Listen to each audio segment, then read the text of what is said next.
Did you just take your child out of the public school system? If so, stick around. I'm going to share 3 things that you need to know.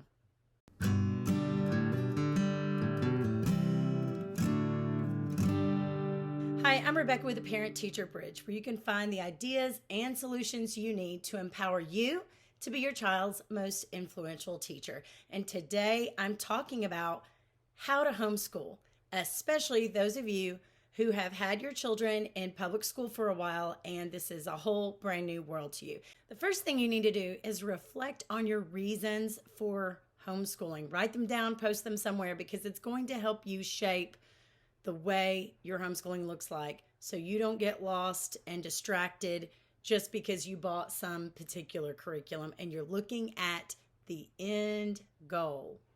Now, comment below why you chose to homeschool and if you've been thinking about it for a while. So let's dig into our 3 things that you need to know about homeschooling. Number 1, know what homeschooling is, that it is the parent knowing what the child is learning and being involved with it. A lot of times when parents are coming straight out of public school, they are a little bit nervous if their child is in middle school or high school, and they want to just dive at the first thing. And that often these days is an online schooling program. I would not classify online schooling as homeschooling, particularly if it's all subjects, the parent's not really teaching, the parent's not involved in any discussions. They're just logging the child on, or maybe the child is logging themselves on while the parent's gone off somewhere else. That's not really homeschooling. It needs to be named its own thing. I would just say it's online schooling at home. Now, there's nothing wrong with using some online sources. You may choose to just do one subject like science or math, just pick something that maybe you're not strong in. That's okay. But know that no matter if you are choosing to put your child in a particular part-time group, like a co-op or a tutorial, you need to know what curriculum is being used, be familiar with it, be an active participant at home with your child. That is true homeschooling. So much is lost if you are not doing that. Now, it's perfectly okay if you feel a little bit overwhelmed as far as choosing curriculum. Some places sell boxed curriculum where it's for that particular grade level and it's got all the books that you could read. If you have a child that doesn't struggle, maybe that's a quick and easy path for you. I personally have always customized my child's learning based on their strengths or weaknesses, based on reviews that I read of certain curriculum. And there are certain things that you can do in the meantime while you're feeling overwhelmed or while you're searching for the way you really want to do things. We're going to talk about that in some of our other reasons. A few things to be aware of if you are using online schooling for your child, other than, hey, you probably don't know everything your child is learning about, you're not being as involved. Another one is that many children have ended up becoming distracted and doing other things online while the parent trusts them to get their work done. And then they may not find out till 2 or 3 months later that the child has not even finished all these assignments. And you just don't want that sort of thing to become a habit. I think that if you're only using online schooling, you're truly missing out. And I feel like your child is missing out too. If it's a temporary thing, that's fine, but it would not be what I would recommend. Second thing is to build a relationship with your child. You might not be aware of this, but if you add up all the hours that your child was in school, and then the hours they're away from you in extracurricular activities, that's a lot of time that you're missing out on conversations, talking about certain life topics with your child. You can build that relationship back with homeschooling because you're going to have a lot more time with your child. For some people, that's scary, but I think it's scary because maybe they don't know their child as well as they would like to know their child. Now, there's going to be some hindrances there. First of all, if you're not used to openly talking with your child might be a little bit weirded out about it, depending on if their age, if they're a teenager or not. And you may have certain distractions. If your child is addicted to screens or addicted to a phone, and they're just allowed to have that on them 24/7, they may shut down when it comes to talking with you. So there are certain things you can do based on your child's personality. It may be, popping some popcorn, having some snacks, go out and do an activity together or sit around and have some coffee together at a coffee shop, but that can provide opportunities for you to get to know your child. Ask questions. Be in the habit of asking questions. That can be when you're driving down the road in the car. That can be if you go into a store together. It could be just sitting around the house. Limit that screen time and get used to speaking to your child more. That's going to help build your relationship. Now, if you're wondering, okay, yeah, I get it, Rebecca, build a relationship, but my child is really behind in this, and this. What can I do in the meantime?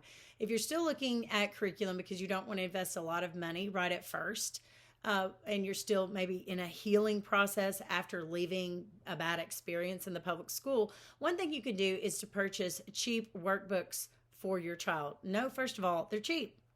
They're not perfect. They're going to have mistakes. That's okay. Because if you haven't been with your child all these many hours that they've been in school while they've been learning, you need to learn a little bit about how your child learns, and you need to learn how much they know.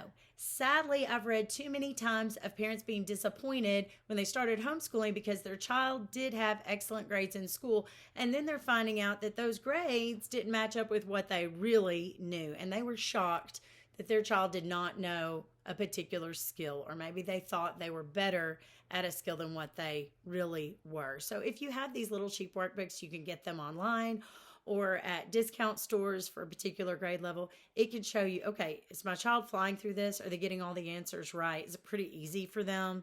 Okay, then I may need to challenge my child a little bit more. Or you might be finding out that your child doesn't know those things, and then you need to regroup a little bit. The nice thing about homeschooling is if you need to purchase curriculum that's for another level, another grade level, you can do that. If that's what your child needs, do it, and don't worry about the number on the book. Now, you don't even have to finish these cheap workbooks. They may last you just a few weeks until you get all your thoughts organized and you know what direction you're going with what curriculum. Then you could just throw them away or sell them partially used to someone else. The third thing is to read aloud to your child. Now, you may have a little bit of resistance if you haven't been doing this. Most parents don't do this past a certain age, like elementary school. I'm not saying you have to tuck your child in at night to read to them when they're a teenager, but I am saying that if you can find some quality books, you can look up book lists for certain grade levels. You can look up classic literature, or if there's a topic that you want to discuss with your child and reading about it kind of brings out those discussions, do that. Start reading aloud to your child. If they can't sit there for a long period of time, just do it for 5 or 10 minutes and gradually increase that. Their stamina will grow. And if you need help on reading aloud to your child, knowing what kinds of things do I say to prompt these discussions, I do have a read aloud handy helper. If you'll leave a comment below, I can get you a copy of that PDF to help guide you if this is a new thing for you. But there are so many opportunities to grow, get to know your child if you read aloud to your child. Your child will also learn how to predict. They'll become familiar with certain vocabulary, with certain styles of writing. There's just too many benefits to list. But I highly encourage that you do that and don't stop just because your kid's a big kid. Now, if you go to the library to look for some of these book ideas, you might want to check out a few, because if you start one and it's not really keeping your child's attention very long, you can move to something else. Sometimes we need to build up that skill or find something that interests our kid at first before we move on to something that's a little bit more challenging. So to wrap it all up, we have those 3 things that will help you if you are new to homeschooling, particularly if you have pulled your child out. And sadly, what many parents are realizing is that once they have all this time with their child in homeschooling, maybe they didn't know their child as well as they thought they did. Or maybe their child had learned something in school that the parent wishes to kind of talk that out with their child. If that is the case, I wish you the best of luck. Make sure you build in time to build that relationship. Get quality books that you can read with your child, and don't be so scared to homeschool that you're jumping into the first thing that comes along, such as online schooling. Now, it is an adjustment to homeschool. It should be an entire paradigm shift. Otherwise, you're just trying to do school at home, and it's not the same. It's not a classroom full of kids. It's not a factory type scenario where you have people going from here to here to here. You're working on educating the whole child. And so it does look different. Give yourself some grace and time to figure things out. Find some good podcasts on homeschooling to listen to, maybe some audiobooks. You can have your earbud in one ear while you're listening out for the kids in the other ear. I often do that. Most of all, parents, don't forget you are your child's most influential teacher. Don't forget, like and subscribe and leave a comment down below if you have any ideas for any other videos, and share this with a friend.